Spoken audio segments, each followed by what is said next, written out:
लुधियाना को किस तरह से ये जो जर्मनी में पूछताछ हो रही है इससे हम कनेक्ट कर सकते हैं? जर्मनी और लुधियाना की बात नहीं है, कई चीजों का मिश्रण और तालमेल हुआ है। पंजाब के बाहर भी एक बड़ा ब्लास्ट प्लान कर रहे थे, जिसके चलते ही जर्मनी में सेंट्रल की एजेंसी जो है वो मुल्तानी से पूछताछ कर रही हैं। जो आपने कहा बिल्कुल सही कहा, हमें पता भी है, वी आर अवेयर और हम कार्रवाई भी कर रहे हैं। मास्टरमाइंड आईएसआई है इसका मेजर रोल आईएसआई। क्यों सारी प्लानिंग पंजाब की जेलों से ही होती है? क्यों सेफ हेवन बन गई है पंजाब की? कार्रवाई हो रही है, हो जाएगी बहुत जल्द। पंजाब कांग्रेस के अध्यक्ष और चीफ मिनिस्टर के झगड़े के बीच में निकल के एक डीजीपी के तौर पे काम करना, वो सिचुएशन कितनी मुश्किल या आसान? मुझे पॉलिटिक्स से कुछ नहीं लेना देना, आई एम अ प्रोफेशनल, मैं तो अपना काम करूँ। अकाली दल ने ये ब्रांड कर दिया कि गवर्नमेंट मिस्टर सिद्धार्थ चट्टोपाध्याय को लाई इसी काम के लिए थी, और वो है विक्रम सिंह मजीठिया के खिलाफ ड्रग्स केस में एफआईआर दर्ज करना। वो ये नहीं देख रहे कि बम धमाका ट्रेस हुआ, वो ये नहीं देख रहे कि वहाँ पे 295 को 302 किया गया। जो मेरा फर्ज है कानून को कायम रखना। अब जो सरकार है जो मेरी ड्यूटी लगाएगी मैं वो करूंगा। एडीजीपी एस के स्थाना ने जो नोटिंग दी थी वो गलत, बिल्कुल टोटली गलत। जब आप एडिशनल डीजीपी थे तब आपने पंजाब के 2 सीनियर आईपीएस ऑफिसर्स के खिलाफ प्लस कुछ जूनियर आईपीएस ऑफिसर्स के खिलाफ ड्रग्स कम लैंड ग्रैबिंग, मनी मिंटिंग, इन तमाम चीजों की जांच की थी हाई कोर्ट की डायरेक्शन में। उस पे आपने कार्रवाई क्यों नहीं की? अब मैं हूं, अब कार्रवाई होगी।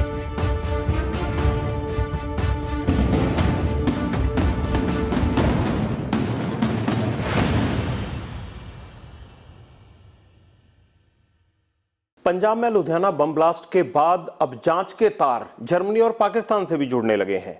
यहां 24 घंटे के अंदर पंजाब पुलिस ने दावा किया कि उन्होंने केस को क्रैक कर लिया है, तो उधर भारत की केंद्रीय एजेंसियों ने जर्मनी में कल से एक पंजाब के रहने वाले जसविंदर सिंह मुल्तानी के हिरासत में लेकर उससे पूछताछ शुरू की है। आखिर क्या है मुल्तानी का कनेक्शन और कैसे लुधियाना और जर्मनी के बीच में यह संपर्क बना? पूरी बातचीत के लिए हमारे साथ मौजूद है पंजाब के डीजीपी सिद्धार्थ चट्टोपाध्याय। चट्टोपाध्याय साहब, स्वागत है। बिजी शेड्यूल में आपने हमारे लिए टाइम निकाला।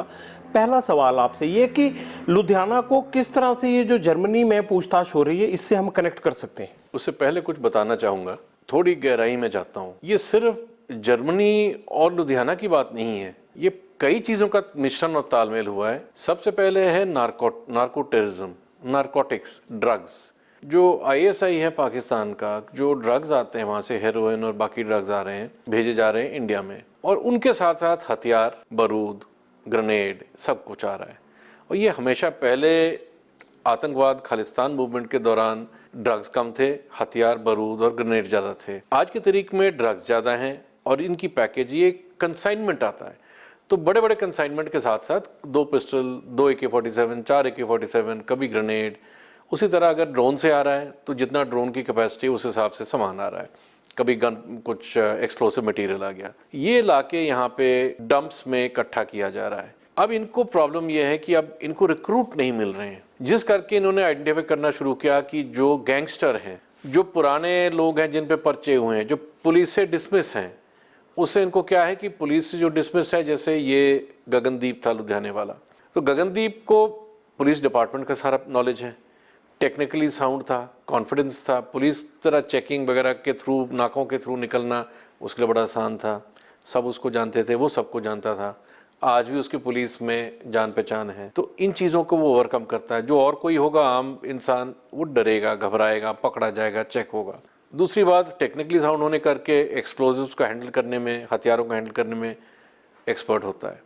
टारगेट्स को मूव करने में कॉन्फिडेंस के साथ, जिस तरह वो हमने देखा सीसीटीवी कवरेज में अंदर आ रहा है पूरे कॉन्फिडेंस के साथ। ट्रिगरिंग में उसका गड़बड़ हो गया जब बम बना रहा था। ये लोग जानबूझ के इस तरह के टारगेट आइडेंटिफाई कर रहे हैं जो जेलों में हैं या बेल पे निकले हैं, जिनको कोई रंजिश है पुलिस के साथ, जुडिशल सिस्टम के साथ, किसी भी चीज़ पे, जो खफा हैं, नाराज़ हैं, डेस्परेट हैं। अब इस तरह के लोग, अब जैसे रिंदा है, बहुत ही डेस्परेट है, बहुत ही, जिस तरह के उसने बेरहमी से कत्ल किए हैं, उसे दिखता है कि समथिंग रॉन्ग विथ हिम। नहीं तो हम तो सबको कहते हैं कि आप लोग फोल्ड में वापस आओ। तो ये जो आइडेंटिफाई कर रहे हैं पाकिस्तान से आईएसआई वाले, इस तरह के लोगों को, जो डेस्परेट लोग हैं, जो क्रिमिनल हैं, जो सोसाइटी से किसी तरफ से रंजिश रखते हैं, पुलिस से रंजिश रखते हैं, ये मैं बेस बता रहा हूँ, ये आइडेंटिफाई करके इनको ढूंढ के इकट्ठा कर रहे हैं।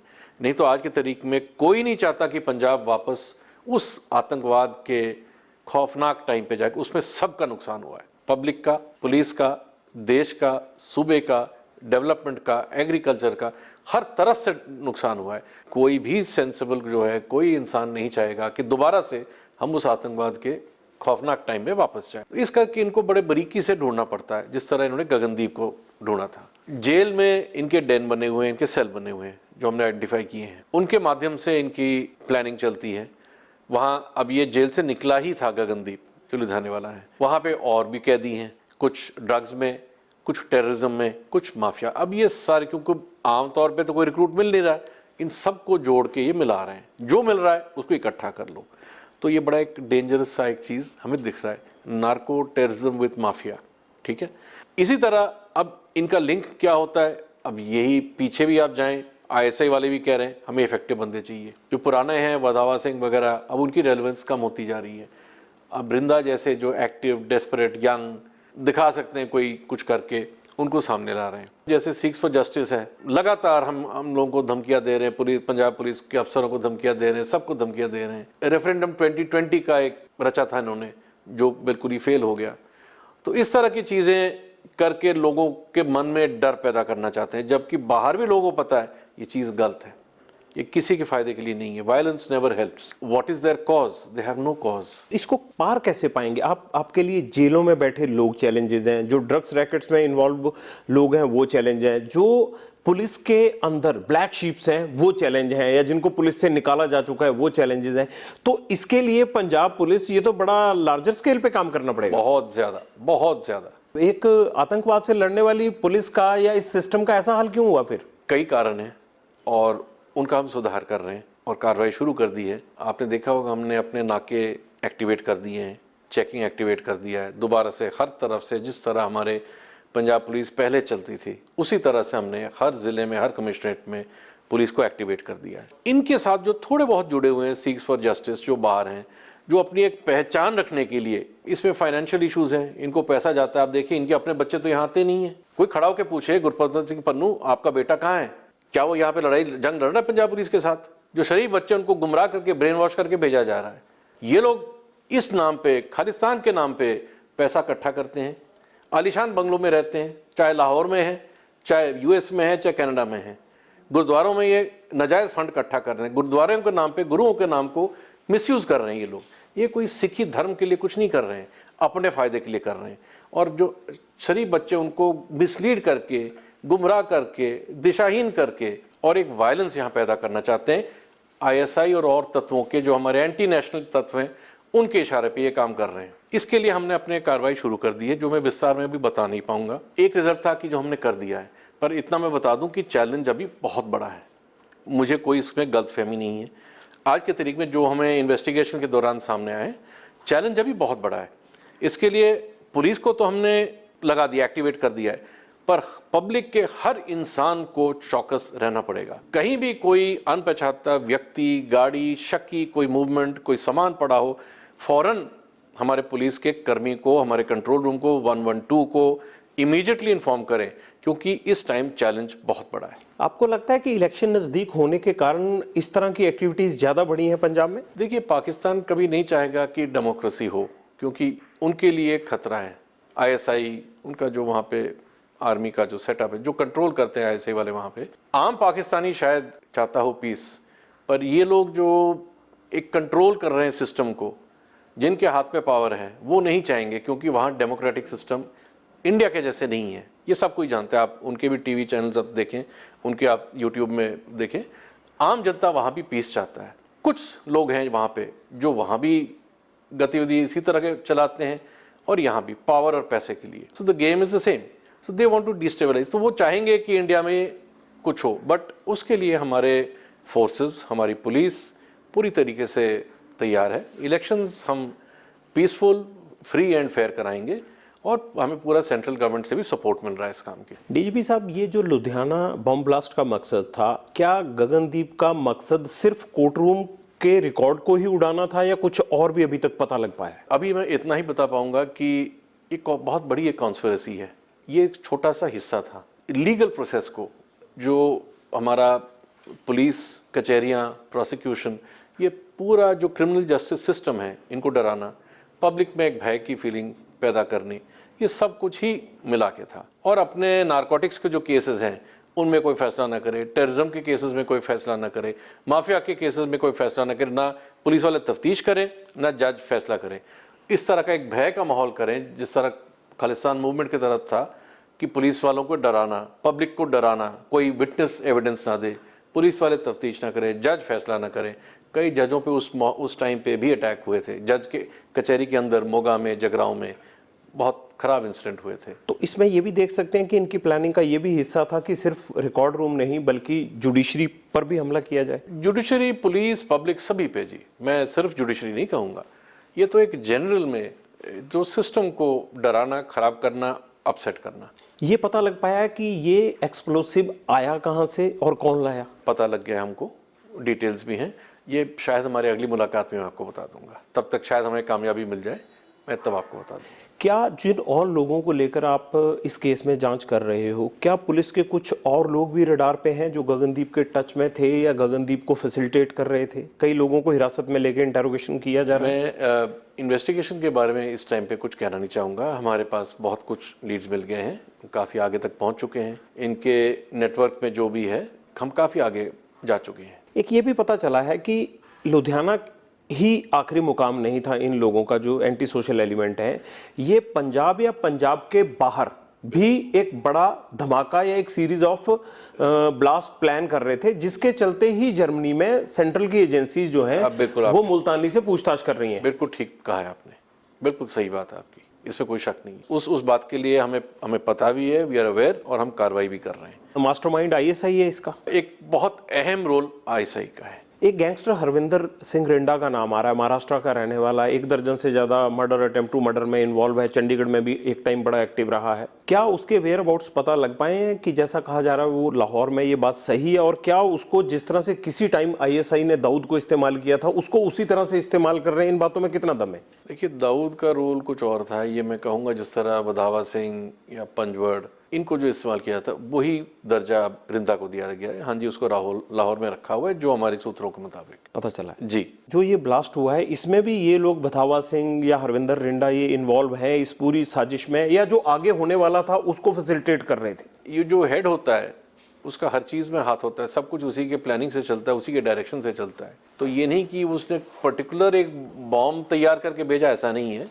पर जो सारी तैयारी होती है, जो सारा प्लानिंग होता है, कॉन्स्पिरेसी होता है, सामान भेजना, लोगों को बताना, बहकाना, उसमें टोटली सुपरविजन, लीडरशिप सारी रिंदा की है। टीजीपी साहब एक बात बताइए, एक आदमी सितंबर के लास्ट वीक में जमानत पर बाहर आता है और वो दिसंबर के एंड आते आते एक ब्लास्ट भी कर देता है। 3 महीने में, वो 2 साल से अंदर बंद था, 3 महीने में इतनी सारी चीजें उसने कैसे जुटा ली? क्या इस चेन में बहुत सारे लोग इन्वॉल्व हैं? सबसे पहले तो ये 3 महीने में नहीं हुआ, जो हुआ इसके जेल जाने से पहले जो पकड़ा गया था, क्योंकि ये पकड़ा गया था हेरोइन लेके, 385 ग्राम हेरोइन इससे अगस्त 2019 में, 18 में ही। तो 2019 में ये सस्पेंड, फिर ये डिसमिस होता है, जेल जाता है, 2 साल जेल में रहता है, 21 में निकलता है। तो ये सारा एक प्रोसेस है, ये अचानक आज नहीं हुआ। और ये आइडेंटिफाई जेल में हो जाता है, वहीं पे ये रिक्रूट होते हैं, वहीं ये ब्रेन वॉश होते हैं। ब्रेन वॉश करके इनको एक रंजिश होती है, बाहर जाना है, कुछ करके दिखाना चाहते हैं, बदला लेना चाहते हैं, डराना चाहते हैं। They are very easy prey for the ISI and their operatives. Punjab की जेलों से ही सारी बात निकल रही है।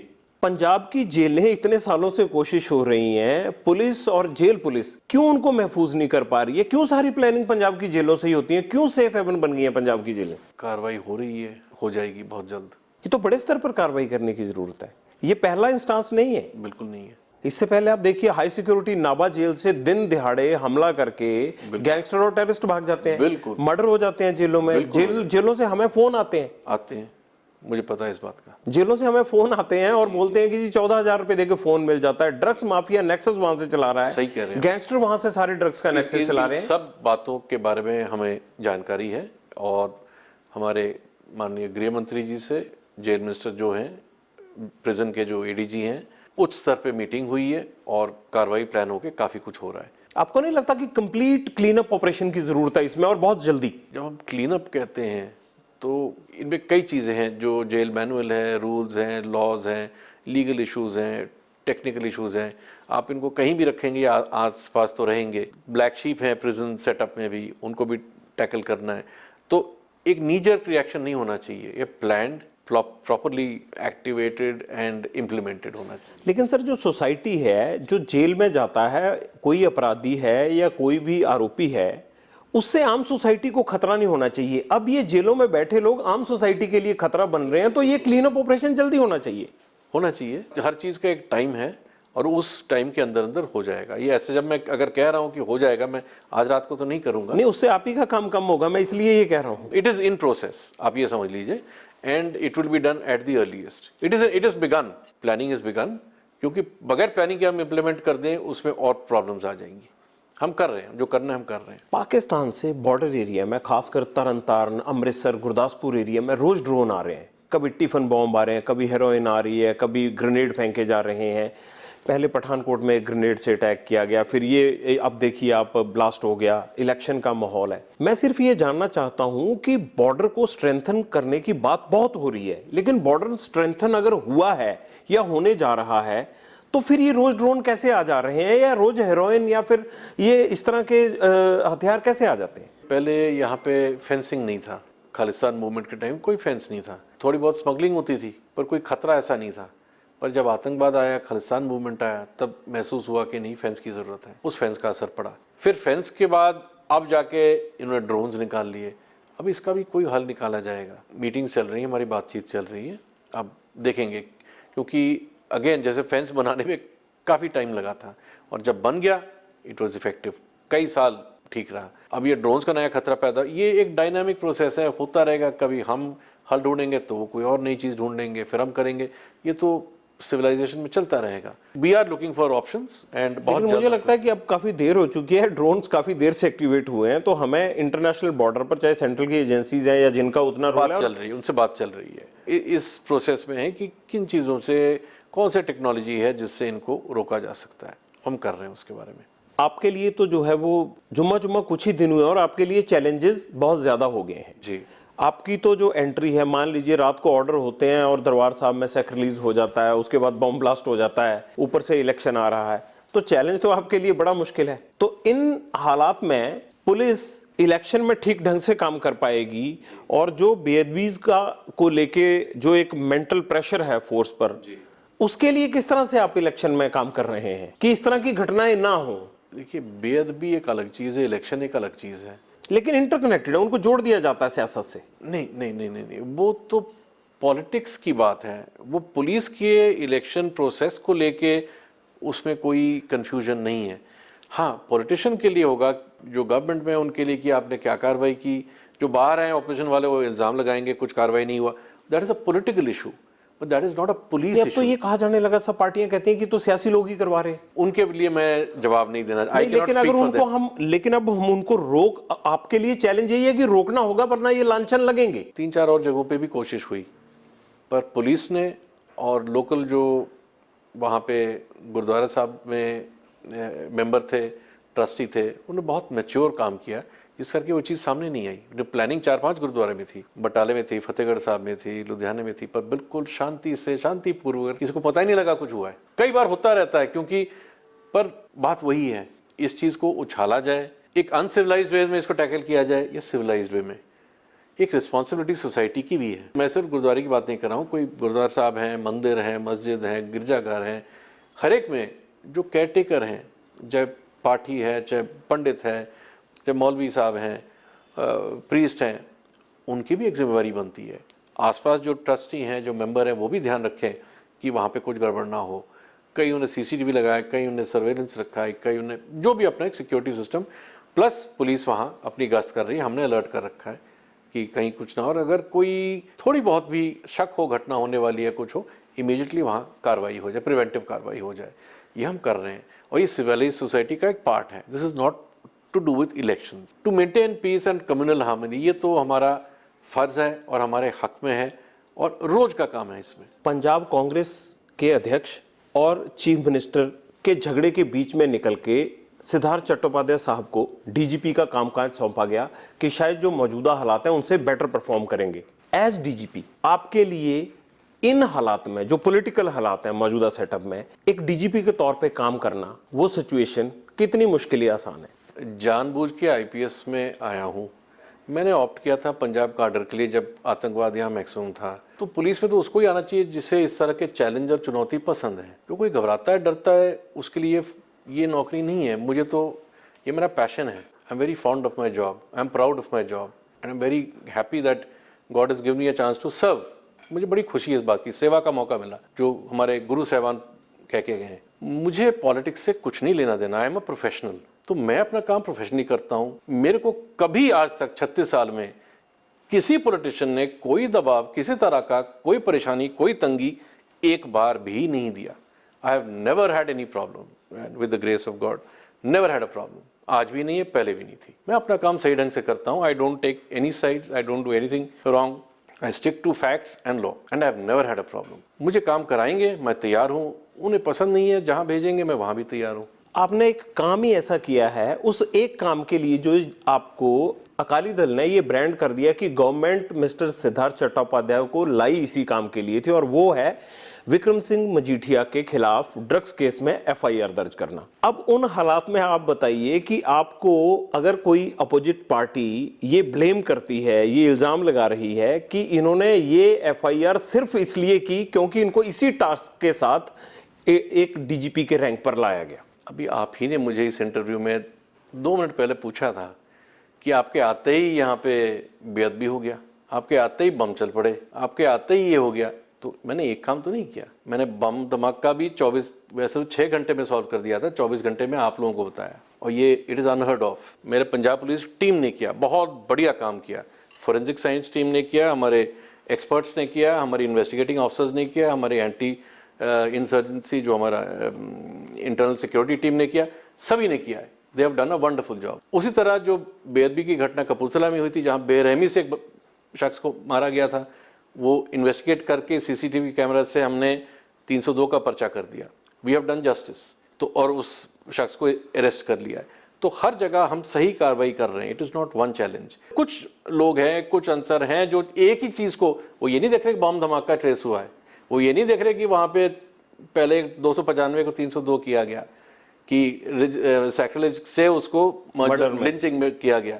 वो अपने मतलब की, क्योंकि वो देख रहे जी हम पे क्या कार्रवाई हुई है। भाई जो मेरा फर्ज है कानून को कायम रखना, I have to keep the law, I have to maintain uphold the law, so I am upholding the rule of the law. They are talking about what is affecting them. Are they talking about the Ludhiana bomb blast?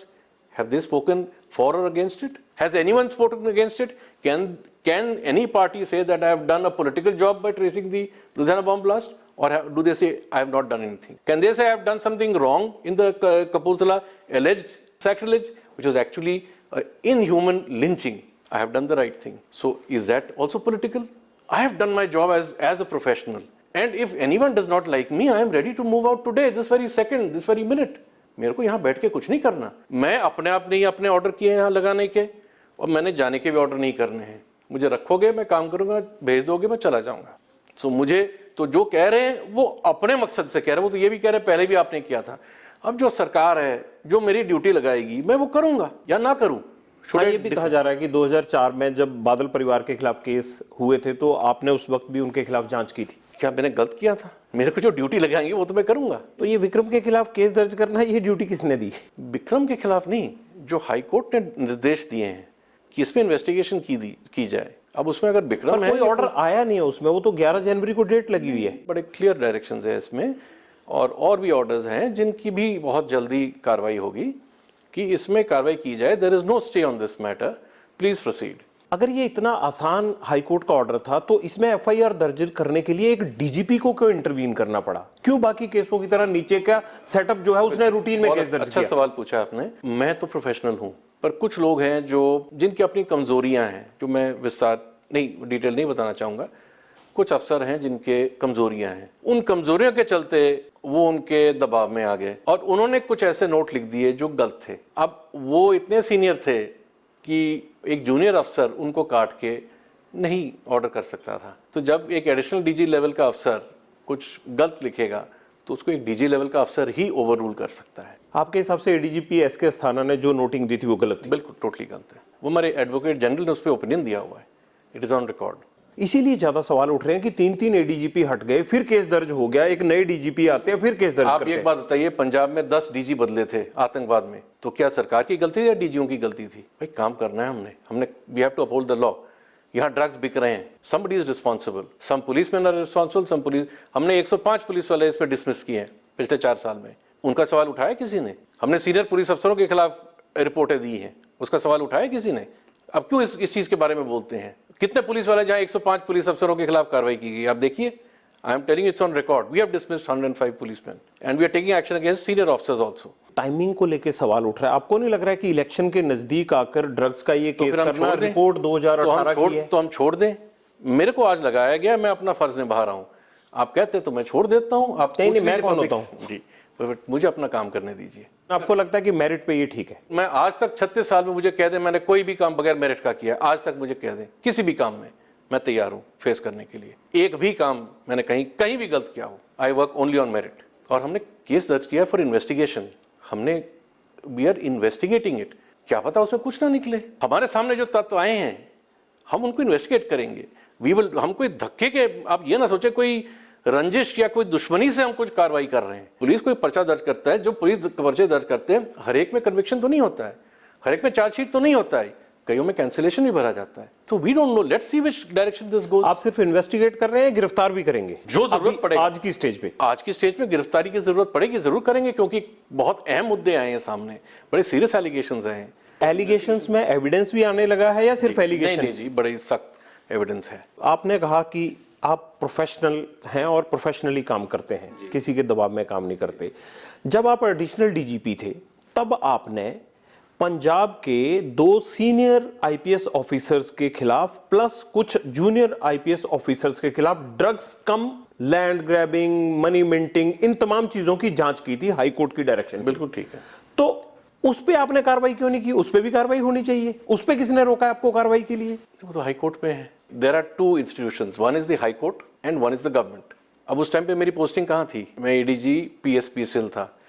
PSPCL के jurisdiction में कोई कार्रवाई नहीं आती है, तो या तो अब उसमें हाई कोर्ट मुझे कोई ऑर्डर करे या गवर्नमेंट। पर हाई कोर्ट ने आपको रोका भी नहीं उसमें मेरे ख्याल। नहीं, पर पीएसपीसीएल में मैं कोई पंजाब नहीं, अब तो आप डीजीपी हैं ना? अब मैं हूं, अब कार्रवाई होगी।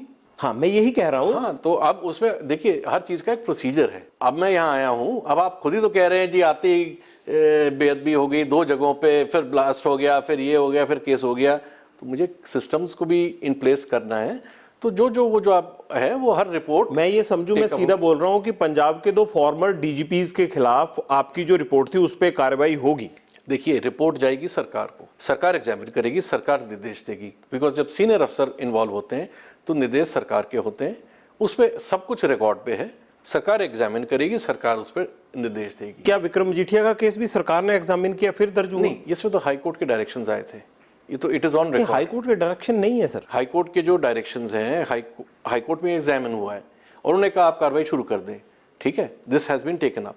जिस रिपोर्ट की आप बात कर रहे हैं वो अभी हाई कोर्ट में शायद आ जाए, तो या हाई कोर्ट में होगा या दफ्तर, one of the institutions has to direct me.